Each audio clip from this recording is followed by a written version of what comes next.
Cool. Awesome. Awesome. Well, thanks so much for joining me today.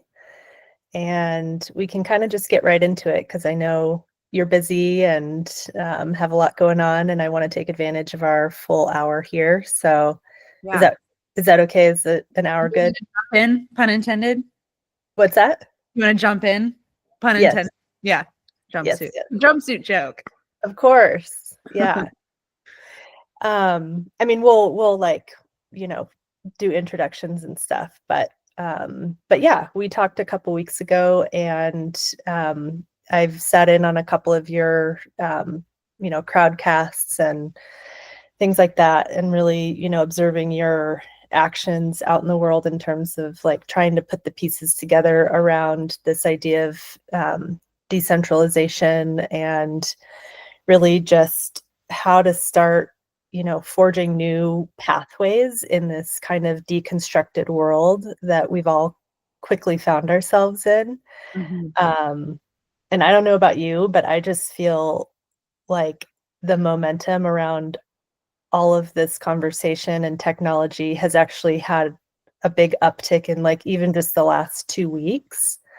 I don't know if you're picking up on that same feeling, but for whatever reason, it just feels like that's like a natural thing, right? The more we use different technologies, and I'm referring specifically to AI, the quicker that reality starts to change shape right Yeah. underneath our nose. And I would just, in the context of everything else that's going on in the world, it just feels like all this big change that people have been kind of feeling below the surface is really coming to bear and starting to fruit a little bit. So Yeah. it's a great time to be having a conversation about decentralization.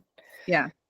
No, I agree. I think, and part of it's like the algorithm, right? The more you research something and read about it and watch videos and talk about it, the more it like practically comes to you and through technology. But Yeah. then there's that aspect of consciousness, right? The more that you really like focus on something, the more that your reality mirrors that back to you too. So I think we're kind of wait, I don't know, this is maybe I'll speak for myself. Like I feel like I'm waking up to both of those realities, really reflecting back the thing I'm focusing on. And Mhm. decentralization is one of those things in a very major way. Yeah. Yeah. Mhm. So specifically today, we're going to talk about kind of practical applications for thinking about a decentralized strategy. And that could be, that could be at the micro level, like just, how do I further decentralize aspects of my business? Or how do I decentralize my entire business model? Or how do we decentralize an entire economy? And obviously, it's not a brand new conversation. You know, blockchain has had, been very ripe in this area for a long time. So I don't think we're bringing anything new to the table in terms of topic. It's just, it does feel like, I guess the splintering that I'm feeling lately is that, all this kind of stuff has been in a soup together for a long time. And I'm starting to see some really like clear tracks form, and people going in like really like specific directions around all this crosshair of technology, culture, design, ethos, stuff like that. So I kind of am finding myself very squarely in the camp of I want to learn and forge a path around like how do humans and technology interact in a way that feels emotionally healthy, socially viable. And my priority is that. And if technology can't keep up with like that, I'm happy to drop technology. Mhm. I'm more invested in how do we really maintain and not even maintain, how do we grow and expand in the direction of emotional intelligence and fulfillment. And so if technology wants to come along for that ride, cool. And if not, then I'm happy to splinter off and just go all the way into the more tactile world. Mhm. And I know that feels, that can sound like the more I say it out loud, I'm like, wow, that's just such a contrast to what I feel like I'm being told in like the marketing and tech world, which is if you don't double down on AI, you're going to be severely left behind. And I just fundamentally don't think that's true. So that's kind of the premise I want to dive in on. And you know, I don't know, I know bits and pieces of your work, but I know you're really smart, and I know you've put other pieces together in other contexts and built some really cool things. So I want to get more into like the logistics of that today and kind of unpack like how have you put these pieces together, kind of maintaining these different influences. And primarily, I think you've done that through your agency, Jumpsuit. But I'll let you, you know, dive in a little bit more and give an intro around that. Yeah. Yeah, happy to dive into that world, and feel free to ask me any questions. I'm a pretty open book. And I think Jumpsuit's model is interesting, right? Because it's already been proven, right? Like we've been operating this way for 7 years. And so there is a really tangible, practical model that exists out in the world now. So I'm happy to elaborate on that. And also at the same time, I find ourselves going through a whole new evolutionary process to become even more decentralized. So there's like a way to look at it historically of like what's worked and how have we done it. And then there's a way to look forward into like, what am I sensing and trying to break into now, so we can talk about those things. Yeah. Excuse me. But yeah, I mean, so I guess to describe what Jumpsuit is, it's a very like multi-dimensional like conversation for me, because if I want to be very clear and practical, like if I'm talking to a general audience, I'll say Jumpsuit is a creative agency powered by a decentralized independent network. Okay. And so that like is just a fancy way of saying we don't have any employees. That was very intentional. This was before COVID in 2018. When I left the 9 to 5 to go out on my own, back then, technically I was freelancing, even though I had an LLC and Jumpsuit was a brand. It was really just me at first. And when I took that jump, it was scary. It like activated my nervous system, survival mode. Like there's a whole emotional story there, but I did it. I proved that I could exist out there, and I made $500,000 that year. And what I knew back then is like I didn't want to stay a freelancer. Like I didn't want to trust another system like Fiverr or Upwork to give me projects. I didn't want to live project to project or paycheck to paycheck. It felt very similar to me. I actually wanted something that could scale and support other people who were taking their own jumps to go be independent. And so that's really what Jumpsuit was at first, was this scaffolding to say you can be independent here. And if you want to have your own clients and work with us, you can. If you want to work with other agencies and work with us, you can. And that was actually pretty provocative back then, because companies liked to own you, you know? Right.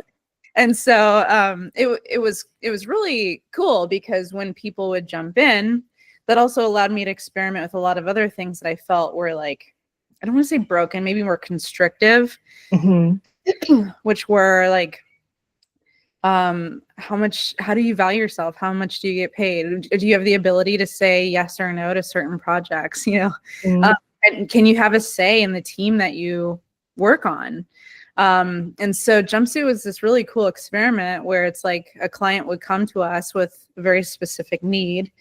And because we didn't have employees and we weren't like a typical company focused on keeping our employees billable, meaning we have to use the same pool of talent for everything, we were able to build these really unique custom teams and allow people to kind of flow in and out.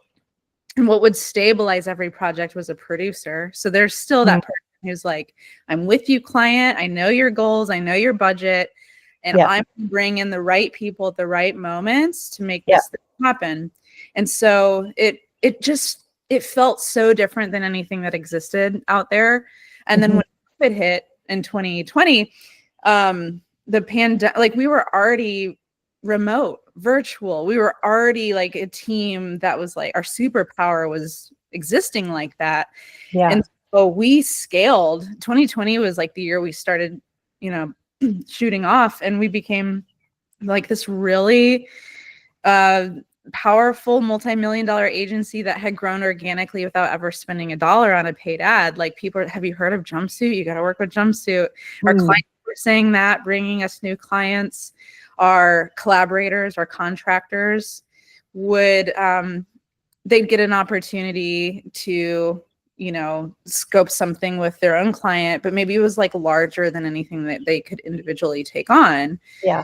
So they would say, hey, Jumpsuit, I can do the UX UI for this website, but I need copy and content and dev and, right, like a marketing campaign. And so that's really how Jumpsuit organically grew. Nice. And it was so fun, right? Like, it felt like we're all working towards something bigger than ourselves, while at the same time having full self-sovereignty and being able to like say yes or no. Yes. That's kind of a lot. I'll pause and see if there's any questions or things you want to dig into there, but there's a lot more that I can share. Yeah. No, that's awesome. And that's kind of like, it's refreshing to hear that model actually does work out in the world, because that's kind of like what I keep imagining as the ideal arrangement, is this way for people to come together because as a company, that's kind of the central idea, right? Is that you can come together and do more as a group than any one individual can on their own. And we know that there's a lot of constriction around the current corporate model and things like that. And it's just, it's actually working against the sort of velocity that people want and the agility that people are seeking. And it seems like there's a huge hesitancy to let go of that model, even though I think most people are probably aware at this time that it's really not working as well as it could and has a lot of hindrance to it. So it's just, again, really refreshing to hear that there is actually an alternative available today. People could literally jumpsuit into a new reality around work if they're willing to kind of take that risk. And so, first of all, I just want to check, is the name Jumpsuit specifically, is that, illustrating that idea of like taking a leap, taking a jump? Yeah, absolutely. Yeah. I think it's evolved over time, as like a good story will, right? But like, at first it was very much like, leaving the 9 to 5 and going out as an independent. And so like, if you look at our logo, it's very colorful. There's like, the top of it is like this parachute, and then the whole picture together is a target. And so there's a story we can tell the independent. There's a story we can tell our clients. Yeah. But that's just also part of the process, is like being good storytellers and allowing ourselves to evolve. And so I would say like that's kind of how Jumpsuit began. And it made us feel very differentiated for a while, right? Yeah. And then the pandemic hit, and a lot of people lost their jobs or realized they didn't love their jobs. And so I don't know how long you've been following me on LinkedIn, but I've been shouting for 7 years, by 2027, over 50% of the workforce will be independent. And there was a study that came out, but that was before the pandemic. And so that stat, and I'm like, I haven't seen it updated anywhere from a viable source, but it's like, gosh, now we're talking about AI and what, like, so the future really is people having to either by choice or by force figure out how to start their own businesses and how to reinvent themselves and how to collaborate. And not everyone's designed for entrepreneurship, right? So and I think a lot of people are going to be forced into it. So, like, I find it to be a fun challenge and opportunity to say, hey, like, here's an infrastructure, right? Like, you can fall here, and if there's this moment in time where you're the perfect person for this thing, then like, let's collaborate. But like, as you can imagine, there's going to be a lot more people needing work than, clients coming to Jumpsuit asking for it. So I think part of our evolution has been, and this is also like the branding journey. Like, what story are you telling that's bigger than yourself? What kind of meaning and impact are you like creating in the world that's like way bigger than you, that anyone could really like feel and grasp onto. And so at this moment in time, I would say like Jumpsuit has evolved to become like this permission slip for people to explore their own self-sovereignty. Yeah. What does it mean to be a sovereign being? Yeah. And I mean that on an existential level, not just business, right? Or Yeah. there's other principles that we speak a lot about, like what does it mean to be self-organized? Yeah. And the way that I would describe that is, you know, like instead of this pyramid structure, you know, like you look at most businesses, everything's got the hierarchy, you know, you need Yeah. the CEO's permission. And, you know, it's Yeah. like, okay, what if we got rid of that and Mhm. we looked towards nature and Yeah. we modeled that more, and we actually were an ecosystem, you know, where like hierarchy gets distributed and leadership becomes emergent. How do we begin to create a network that maybe the value exchange will be a project that pays you money, and there you go, you got some revenue. Mhm. But also I think we're all kind of realizing like there's a lot of aspects to ourselves when we see ourselves in a multi-dimensional lens that's like money's just a part of that piece of the puzzle. Like what is it? Yeah. We're just asking fun questions. What does it look like to exchange value in other ways, or energy? Yeah. How do you value someone's energy and time? You know, how do you exchange that? So when we've evolved into allowing Jumpsuit to grow beyond being a creative agency powered by the independent network and saying, well, Yeah. what does it look like to power an independent network, Mhm. scale, and allow it to become emergent and you know, lean into decentralization and just allow it to take form? What's possible? And so that's what's happening right now. And it's an interesting challenge for me, being a founder with a brand and a legal entity called Jumpsuit, allowing other people to Mhm. identify with this thing and come into it. It's like that's such a growth edge, you know. Uh-huh. It's like it's showing me my own, you know, reflection of like what feels safe, what do I need to control, what can I let go of control and allow. It's yeah, it's a really, really fun journey to be on. Nice. So just to overview and reflect back what I am hearing, it sounds like it started as, again, kind of this way for independents to come together and have just another layer of support and, you know, potentially find work, but really just have this ability to work on bigger projects and then also tend to other aspects of being an independent or an entrepreneur or a freelancer, however you want to identify.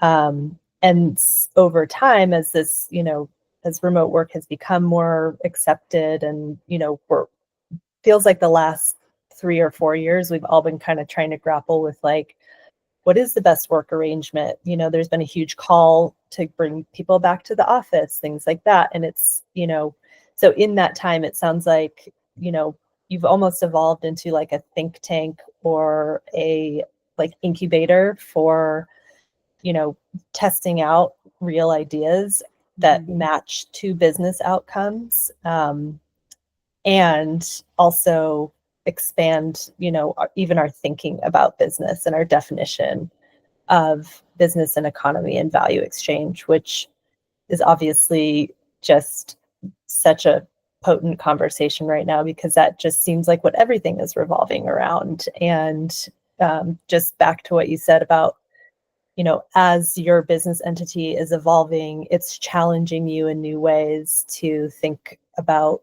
you know, to kind of challenge your own internalized sense of structure and things like that. And I think that is just such a nice metaphor for how nature actually works, you know, like it's a constant evolution. It's just a constant emergent cyclical process. And so it just sounds like you've really aligned yourself with not necessarily an outcome, but that process and Yeah. that like way of thinking. And I think, you know, that's something it keeps coming up on my radar is it's not enough right now to just, you know, be exploring these new tools. Somebody in our culture, some group of people in our culture have to talk about the way we think, you know, And I do feel like some of that is out there, but it really doesn't feel like, and maybe I'm just a little narrow in my LinkedIn algorithm right now. When I'm on that platform, all I can see are people trying to take shortcuts, and not purposely maybe, but it's just, again, it comes back to like, okay, we're actually in this really pivotal time. Are we going to do the thing that we did before, which is just continuously short circuit our potential against like the shiny new object? Or are we going to like make a conscious shift to, yes, embrace this awesome new technology, but like marry it with like some really strong intention and like, yeah, I guess like a new hope for some different outcomes in terms of the way that we can see the downfalls of just, interacting with technology without a lot of like thinking around it, in terms of like impact and stuff like that. And anyways, I don't want to go too far down that rabbit hole. I really do want to get into like practicality, around, yeah, just if we can talk more about like the specific kind of numbers that you've hit in terms of your milestone, just if you have a few for us to paint the picture of, how decentralization has actually been, has registered well with the market, and matched actual tangible business goals so that we can expand the conversation from there. Yeah. Yeah. What I can share with you is that first year when I was on my own, $500,000, right? And then it was about a year or two in when we started scaling. Our first Fortune 500 company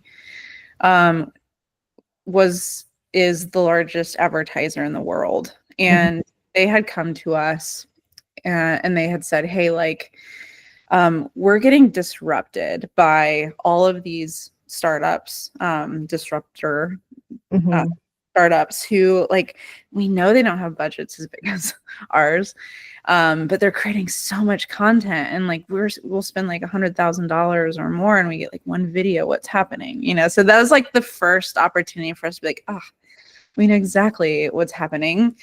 We know exactly how to do this, and also we don't have a case study to show you because we've never actually had a client yet give us 6 figures with the specific challenge of make as many things as possible to show us what's possible. So that was kind of like the very beginning of us being like, yes, like we left this other thing because we knew there were possibilities with changing process and the way we did creative to like actually create real tangible business impact. And I think that first sprint, they gave us a brand. In 2 months, we had made over 50 videos, multiple landing pages, whatever. And then, like, they were like, holy crap, this is so cool. And then there are other brands. We want to do a content sprint with Jumpsuit. We want to do a content sprint with Jumpsuit. And then Purchases was like, what else do you guys do? And that was the very beginning of really like seeing scale through a large organization. I mean, within that holding company, we've done branding, websites, e-commerce, you name it. Like we've done all sorts of stuff for them. But it started with trust and in an experiment, right? It took a very brave brand manager in an enterprise company that's used to doing things a certain way with a lot of red tape and legal to say like, no, this feels like a valuable experiment. Yeah. $100,000 isn't a lot of money for an organization like that, but it's like, you had to kind of find the people who are willing to experiment and think outside of the box. And growth for us, when you are a small boutique agency and you land one really big company like that, and you can show that like Purchases wants to pull you into other things and they keep trusting you with more. I think at this point we've worked with 30 of their brands, and they put us they connected us to their own internal venture studio. We helped brand it. We helped, do all sorts of planning around content and storytelling and so on. And so like when you have a the story like that, then that makes scaling easier, because then you can go to other holding companies and say, hey, like, we're trusted here. So that was like everything for us, was really winning that relationship. And Yeah.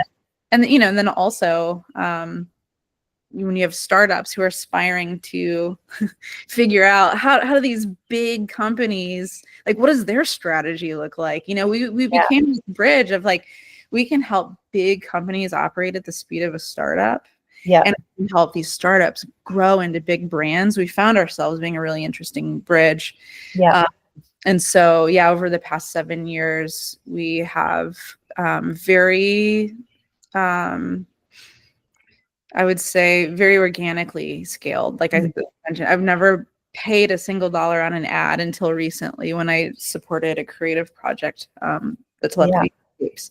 But like, I'm really proud. Like, I'm really proud. I think a lot of companies would like measure success by like, profit margin, net income, whatever. Like, the thing that makes me the proudest is, since I personally left and took a jump and trusted myself, I've created something that's given $8 million back into the independent network. That's cool to me. And I'm playing with an idea right now that is really, really big and large, that could actually change lives more than just giving them some money. Yeah. And so, like, I'm so happy. I'm so proud of myself. Like, I don't know if there's any other like numbers or metrics you want to dive into, but like that one in particular for me is like, job well done. Yeah. No, I think that's good. I just wanted some high level markers, because what I'd like to do is unpack a little bit. I want to kind of slow it down for a second and say, okay, let's go through this like really practically. Let's reverse engineer what you did. So you found a willing collaborator from the inside, and tell us a little bit about how that first conversation went, or even just like the sales pitch to get in there. Maybe there wasn't a sales pitch, just how did that door actually crack open? Yeah, great question. I had went to college with a guy named David, and he had gotten promoted within that organization, and he had been personally given a job that like didn't exist. And I can't remember what the title was, but his job was to figure out how to improve creative services for these brands, so that they can get more bang for their buck, essentially, right? It was solving the problem. How are the startups doing this? What do we need to do differently so that we can like compete in this way? Would it be, can I translate that? Mm-hmm. How do we become more agile? Would that be like the question? That's a really simple, clear way of saying it. Yeah, how do we be more agile? Yeah. And so he called me one day, and it was the first day of his new job, and he said, hey, I know we haven't talked in a while. This is what I'm being asked to do. Don't really know how to do it, but I feel like you know how to do it. And that was when I was like, I know exactly how to do it, and I don't have a case study. Right. And so that's where trust comes into play. Like there's something in him that resonated with me, and he's like, she's the one to know. And I'm like, yes, but I also know how big organizations are, and it's scary for them to take their own jumps into something that's unproven. Right. And so we had to like kind of agree that this was uncharted territory at that moment in time. And go find a brand director who is entrepreneurial in nature and who's willing to take risks. Yeah. And he had to go find a purchases person who would think outside of the box. Like, there were actually a lot of intentional things that had to come into play for us to even do this experiment. And then we had to deliver on the, like the promise. And it really was just like I didn't know how many videos we can make with $100,000, Yeah. but like we blew them away. And along the ways, and what I also did was I documented everything. If you follow me, I document everything. And so we documented the process too. So it wasn't just like, here are your deliverables, exchange money at the end. Yeah. I asked the brand manager to sit down with me and tell me what that process was like. And I got her saying out loud, like, holy crap, this was wild. Like, I had that, and it was authentic. And Yeah. we're able to give that to purchases and say, here's what we did for this Yeah. brand. And then they were like, we let their brains go off and be like, oh, we really need to introduce Jumpsuit here, here, and here. And Yeah. so like, and that's something that we've consistently done as an agency is like, we can't see the engagement as a transaction where it's like, you pay us to do this thing, here you go, bye. It's like, no, like we're partner. Like we try to, Mhm. every opportunity is like a partnership, really. It's like, I don't Yeah. know, like how can we really do something unique and special here? How can we tell the story? How can we look beyond this for ways to add more value within the organization? And then that creates opportunities, like internal growth opportunities. Mhm. You know, what I haven't hit on, you can pull me back, but like eventually I end up creating a tech company outside of Mhm. Jumpsuit with a jumpsuiter who had an idea. And like the whole idea was to allow us to continue to build trust up front with clients so we can really over deliver and prove how we're doing that along the way, and then show them all the other areas of like, here's what we would do next, you know, Yeah. here's other opportunities that we see for you. And by the way, we've even like used this AI tool that we created to give you a head start. You know, you don't even have to keep working with us. Yeah. You do this internally, or you might go work with another agency, but here you go. Like that is not really how most agencies operate. It's still very and especially a freelancer, you're really hired to just do like a job and get out of there. Yeah. And so like it's the falling in love with the problem and the people and really wanting to help them and just be incessantly curious Yeah. ourselves that has really like helped Jumpsuit grow. Nice. Can I frame that in a way, if this is kind of my hypothesis and you can check me on it or not. I just want to see if it fits in this scenario, but actually by investing in emotional awareness and emotional nurturing and intelligence, you're actually speeding up the process Mhm. and creating a more holistic value for both you, well, actually for you, your clients, your workers, your customers. Would you agree with that statement, or is there? Yeah, absolutely. Yeah, like our we still have a relationship, a retainer with our very first retainer client. You know, Nice. they're still here with us, and Yeah. that's and it's transferred who's in charge of, you know, that company, like, and they're Yeah. still with us because of real human dynamics, you know. It's not just good work, like that's Yeah. there, that has to be there, but no, it's like it's the emotional connection and intelligence for sure. Like I I don't know that I consciously did this, but I can look back and see that it was a very unconscious thing that emerged. With like everyone that I attracted into the Jumpsuit universe to collaborate with were people who had like really dove deep into Myers-Briggs and Enneagram and therapy and like really done Mhm. a lot of personal work. We're highly intuitive people. Yeah. And so, yeah, like that always comes out. And as a result, like a lot of our clients will eventually leave and go to another company and then they'll bring us, you know, and we're their team. Like we're an extension of Mhm. that. Like their success is our success, really. And so that feels good. Yeah. Uh, I would rather get a new client that way than a cold sale. Are you kidding me? Yes. Yeah. So, okay, let me just check in on how many people do you have in the is it jumpsuit verse? Is that the And that, proper terminology? um, if we're talking about the agency, I would just call it in Jumpsuit and the Jumpsuit Okay. Network. The Jumpsuit verse is this like emergent, really big community that's forming because Okay. we add on the telepathy tapes. Yep. So Um, that's kind of the bigger, like, would that the be like a bigger think tank cloud that's forming? Yeah. So Okay. yeah, there's the agency Jumpsuit, and there's the Jumpsuit verse, and the like the agency core piece of it was, inside. yeah, the agency was like the spark. It was the thing that like Mm. gave some money to be able to like just see what was possible beyond it. Yeah.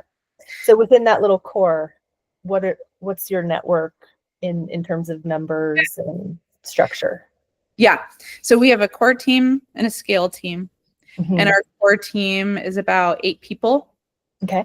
And each person is trusted with like to oversee a specific discipline, right? So we've got our person who oversees ops and creative and production and product and marketing, right? So, and we've been in the trenches with each other for years. There's so much, and we really empower them to pull in other collaborators that they trust, right? So I would say at this point, we probably have a little over 200 people who are vetted by the core team and the agency as collaborators that are senior level or higher, who represent our culture well too, not just can get the job, but like who be great in front of a client and who has integrity and who like, all the things that we care about, the self-sovereignty piece, all that.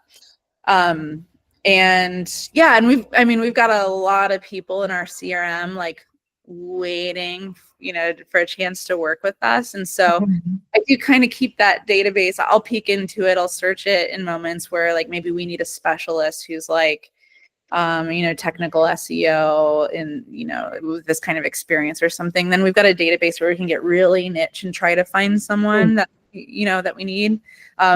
Rarely I'll go to LinkedIn and be like, hey, we need someone just like this. I do that periodically, but not often. I really like to trust that core team to build those custom teams for our clients. And then I would say though, like the glue that holds everything together though is our producers. We've got 4 primary producers who are just in the trenches with our clients, and they know our network, and they're the ones who can really like make the calls on when to bring people in and out. Nice. So tell us a little bit more about, again, like kind of structurally how that works. Does everybody have their own LLC, or is everybody 1099? Like, how does that work as an organism? Yeah, everyone's a 1099, and we'll bring people through an onboarding process. So they'll have to sign a contractor agreement. They have to carry their own insurance. There's, certain things that they're required as business owners to do to be able to collaborate with us. But yeah, I mean, once they're in the network, and we can just kind of pull them in and out as we need them. And there are, I would say, some agencies that are in our network that are similar size, where like we can form more strategic partnerships. Like maybe we have a digital marketing firm who they don't do like live action production, but they have clients who need it. They'll like bring us that kind of work, or a dev shop who doesn't do XYZ, they'll collaborate with us. So it could be freelancer, it could be like boutique agency, solopreneur. It's like being in the network isn't just like a freelancer. Okay, cool. So I'm starting to get a picture for kind of what is this like cluster, more or less. And the really key pieces are the core team who's, vetting the individuals who are entering the network, and then the producers who are really, keeping the work on track and making those matches between project and talent, and, ensuring that quality end result kind of thing. Yeah, that's right. Okay.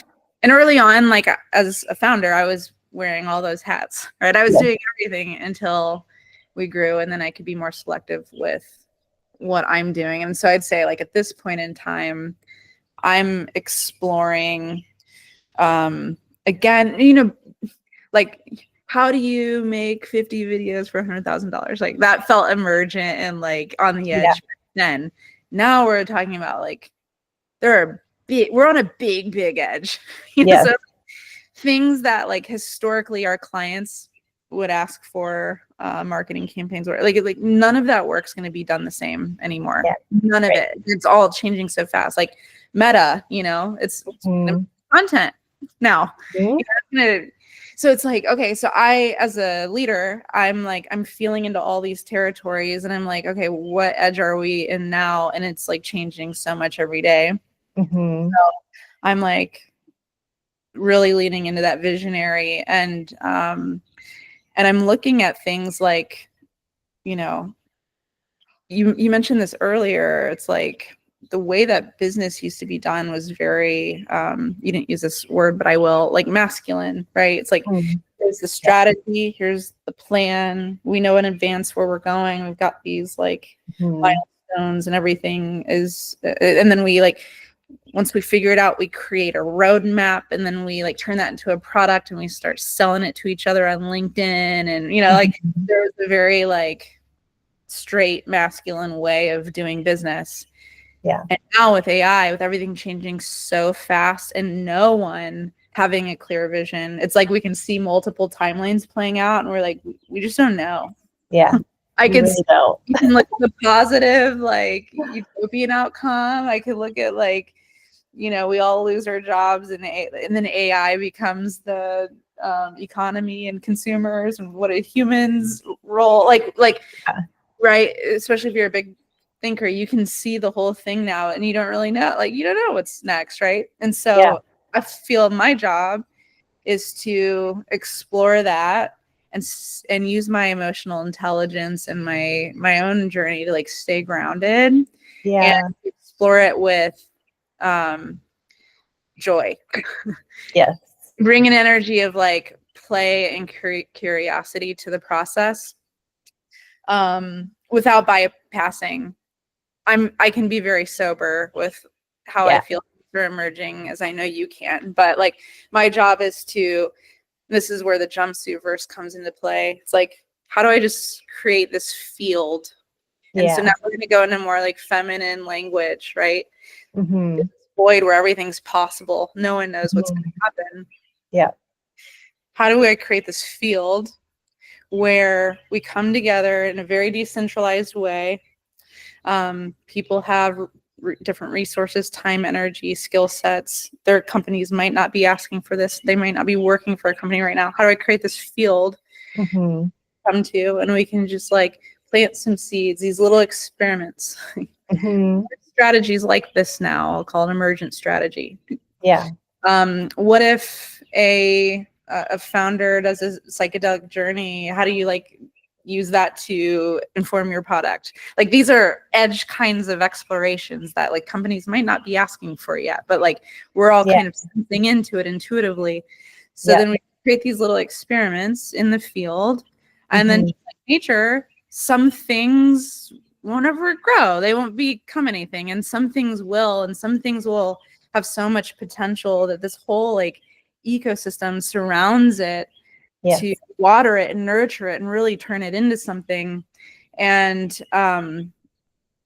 even that process of like growing something, the old way is not working anymore, right? VCs aren't like throwing money down in the way that they used to, right? Yeah. They don't really know what to invest in right now.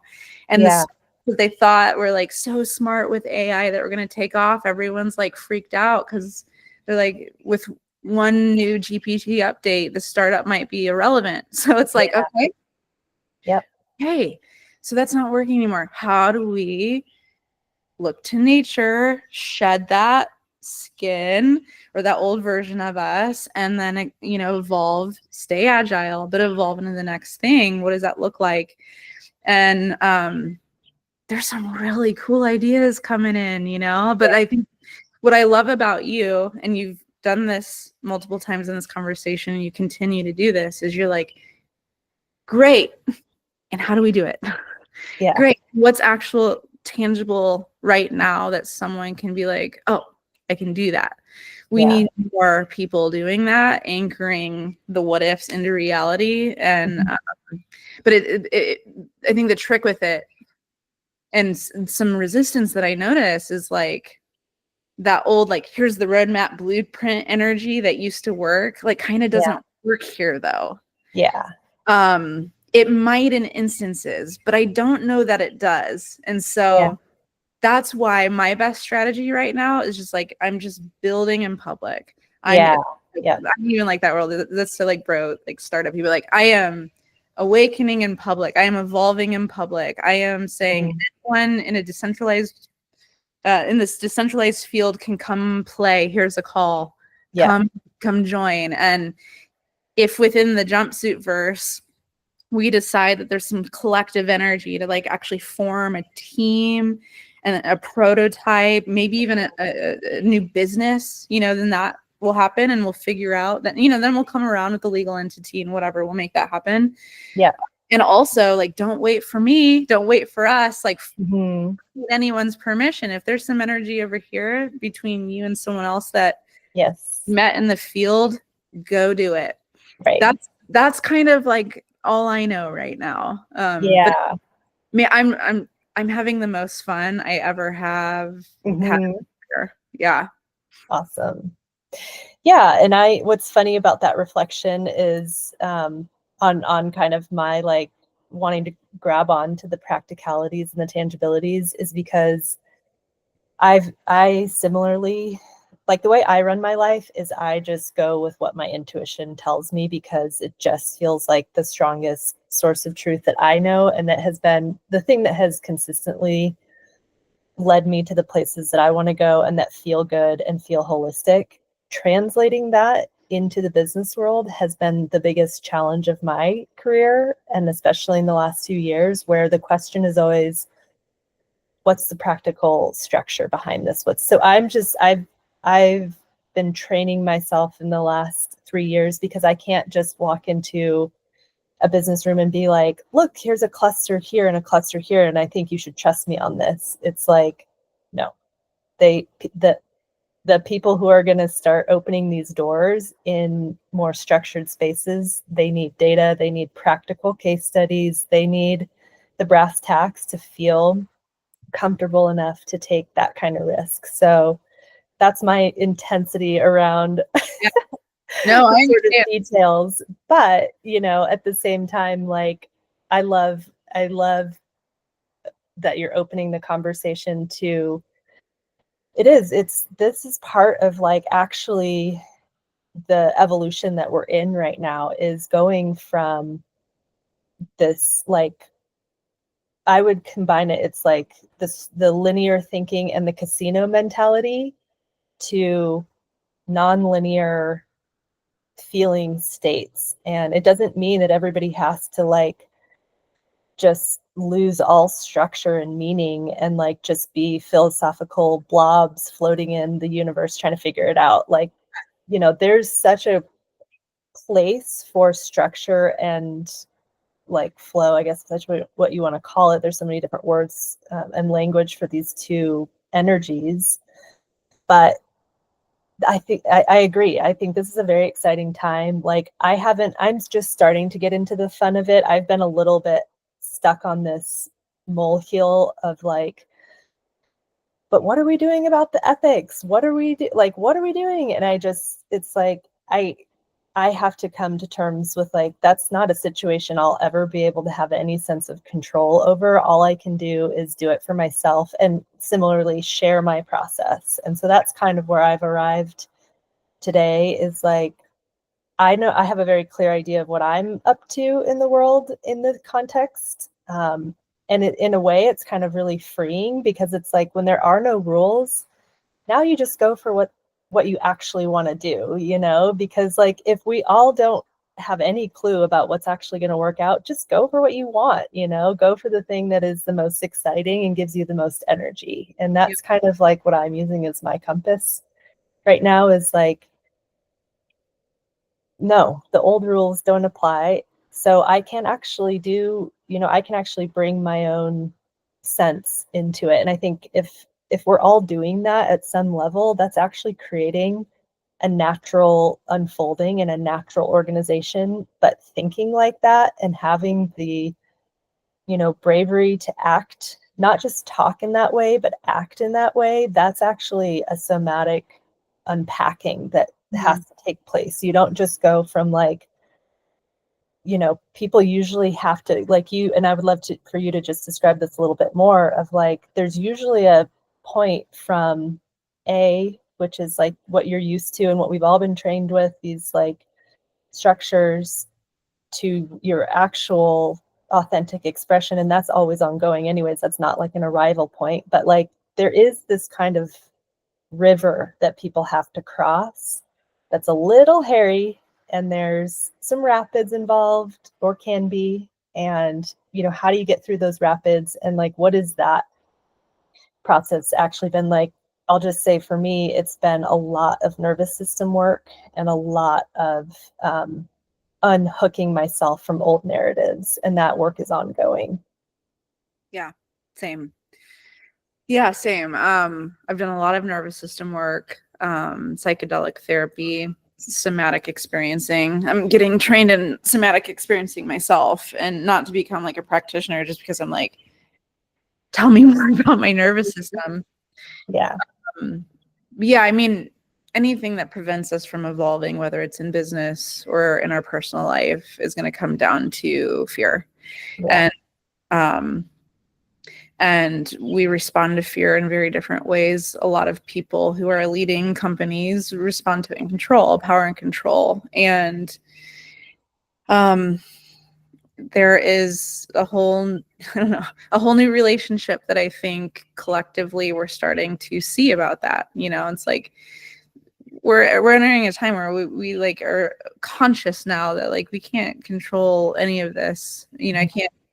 It's futile. It creates too much pain and collective trauma. So what can I control is this internal experience that I'm having. And how do I do that? It's like, yeah, it's nervous system work, it's breath, it's basic fundamental things that we're coming back to. It's not like we're reinventing the wheel, like, Mm-hmm.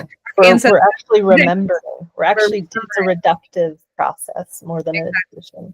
Yeah, exactly. And so, I think that for me, it looks like doing that work. And then for my business, it looks like allowing it to go through its own embodied evolution and showing people what that's like. Because yes, I don't have the case study. I don't have the evidence, the receipt that you need to feel comfortable to make the decision. But what I can do is I can be like, breathe, come here, come, like, let's be present together. And this is an edge for us, but it's like, how do we grieve? How do we help an organization grieve? Yeah. It's transformation, it's loss of a lot of people. Like, how do we not bypass that? How do we like weave that into that actually being a meaningful part of a company's journey? How do we reclaim our humanity in this process, and also get some shit done?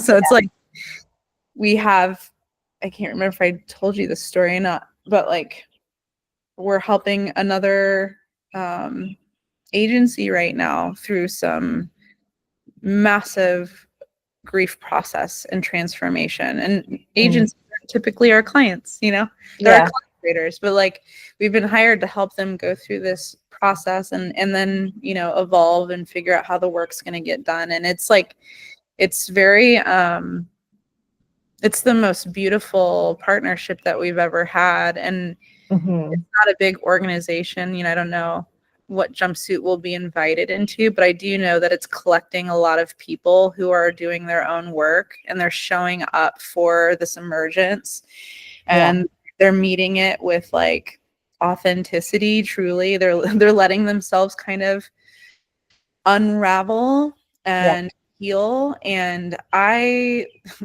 on the other side of that, what we co-create as a result, I don't know what it looks like. I have some guesses, but like, oh man, it feels so much better than the thing that's deconstructing right now. Yeah.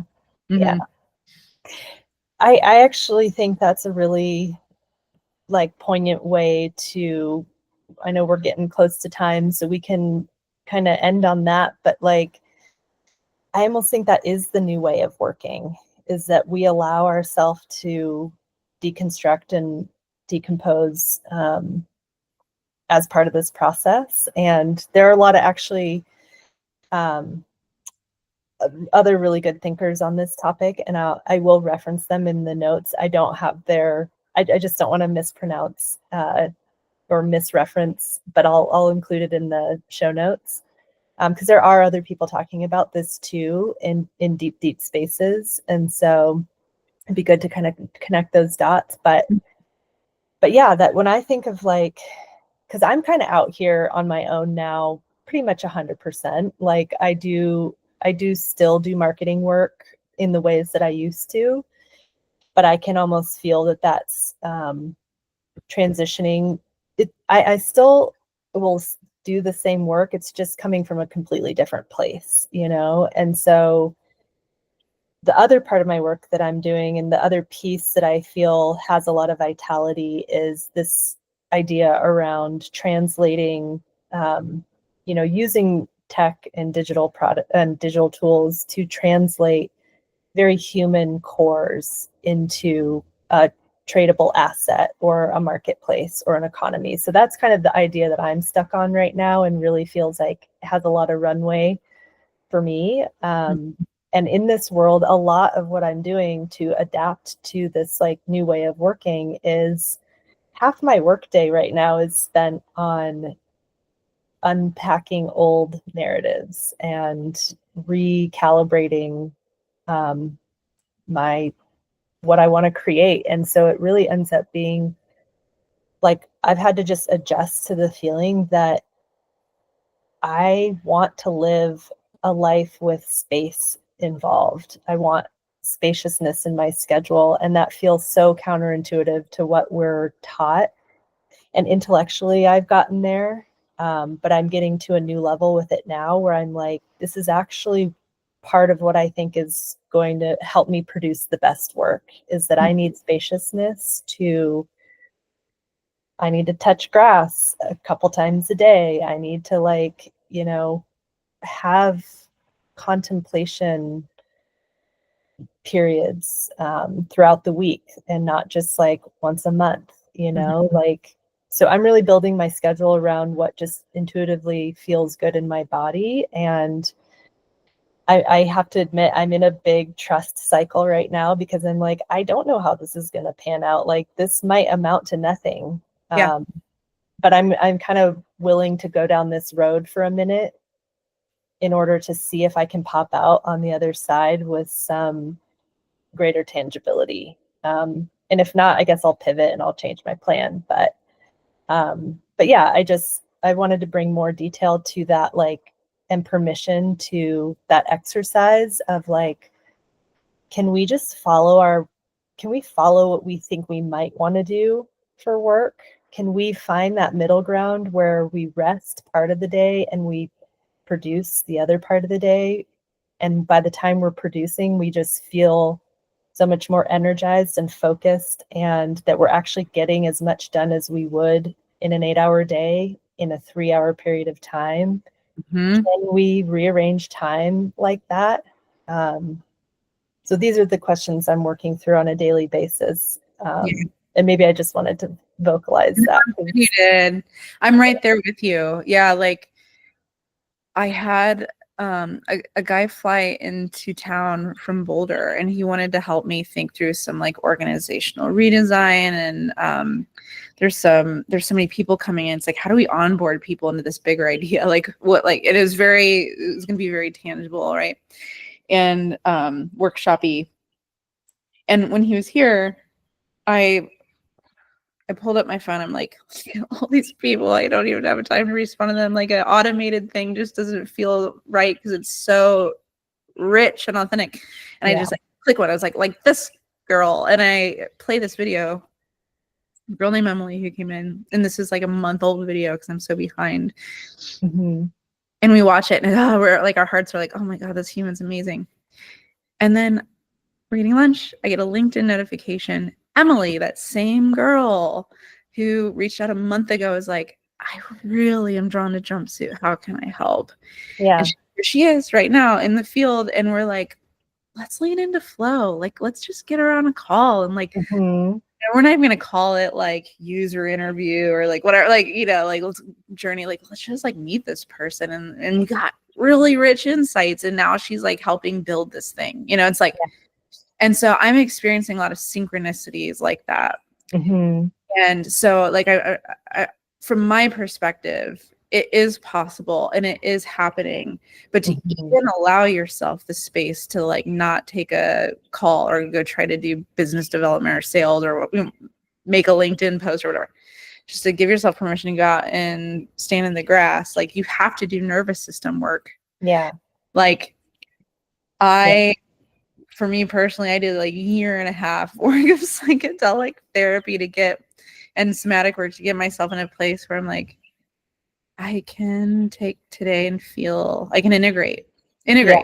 what it is. Like, I can just slow down and just like Yeah. be with what's happening and let it transform me. Yeah. And not have to output anything today. And I actually think that I'm starting to see evidence that it's working. Right before this call I was on with a VC firm who reached out to me, and he's like, I see what you're doing. You got to like meet my portfolio and da da da. And I'm like, I just did a tech startup where I had to go to VCs and try to get them to talk to me and Mm-hmm. whole pitch. I'm like, I can tell you that this conversation was very different. And I don't think that would have happened if I hadn't given myself the space and the permission to do the work and Mm-hmm. company in this way. So my encouragement to you is to trust yourself and to keep going, and you'll know what to do. But yeah, I mean, you're the exact kind of person that I want to collaborate with. Like, when organizations and companies are ready to hire Jumpsuit to really put the plan into place and activate it, like, you're going to be one of the people to call. Awesome. Thanks. I appreciate that. Of course.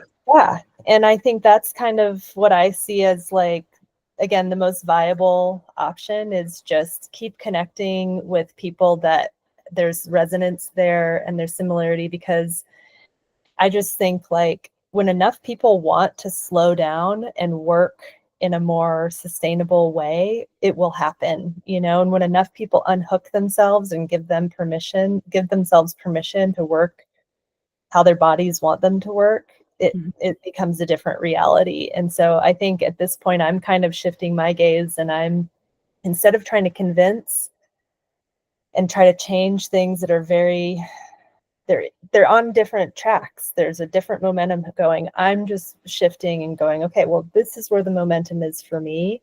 And I get a lot of momentum out of contemplation and slowing down and creating, you know, in a space that doesn't feel as you know, short-circuited, I guess. So and yeah, like you said, like, just going with what's right in front of me. So Beautiful.